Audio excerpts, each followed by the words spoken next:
So இப்போ விவசாயம் அப்படின்னு எடுத்துக்கிட்டாலே அதில் கிணற்று நீர் பாசனம் அப்படிங்கிறது ஒரு முக்கிய தேவையாக இருக்குது. ஸோ அதுக்கு தேவையான கிணறுகள் அமைக்கிறதுக்கு இப்போ நீங்கள் ஸ்க்ரீனில் பார்த்துட்டு இருக்கக்கூடிய இட்டாச்சி அதிநவீன இயந்திரத்தை பயன்படுத்தி 75 அடி ஆழம் வரைக்கும் வந்து பார்த்திங்கன்னா கிணறுகள் வந்து வெட்ட முடியும்.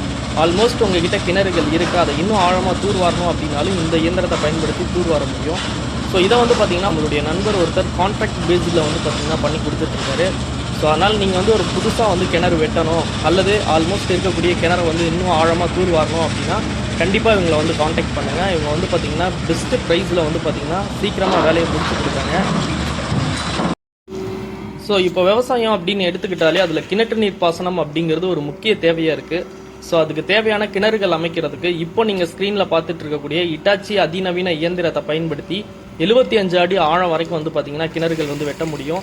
ஆல்மோஸ்ட் உங்ககிட்ட கிணறுகள் இருக்குது, அதை இன்னும் ஆழமாக தூர்வாரணும் அப்படின்னாலும் இந்த இயந்திரத்தை பயன்படுத்தி தூர்வார முடியும். ஸோ இதை வந்து பார்த்திங்கன்னா நம்மளுடைய நண்பர் ஒருத்தர் கான்ட்ராக்ட் பேஸில் வந்து பார்த்திங்கன்னா பண்ணி கொடுத்துட்ருக்காரு. ஸோ அதனால் நீங்கள் வந்து ஒரு புதுசாக வந்து கிணறு வெட்டணும் அல்லது ஆல்மோஸ்ட் இருக்கக்கூடிய கிணறு வந்து இன்னும் ஆழமாக தூர்வாரணும் அப்படின்னா கண்டிப்பாக இவங்களை வந்து காண்டாக்ட் பண்ணுங்கள். இவங்க வந்து பார்த்திங்கன்னா பெஸ்ட்டு ப்ரைஸில் வந்து பார்த்திங்கன்னா சீக்கிரமாக வேலையை முடிச்சு கொடுக்குறாங்க.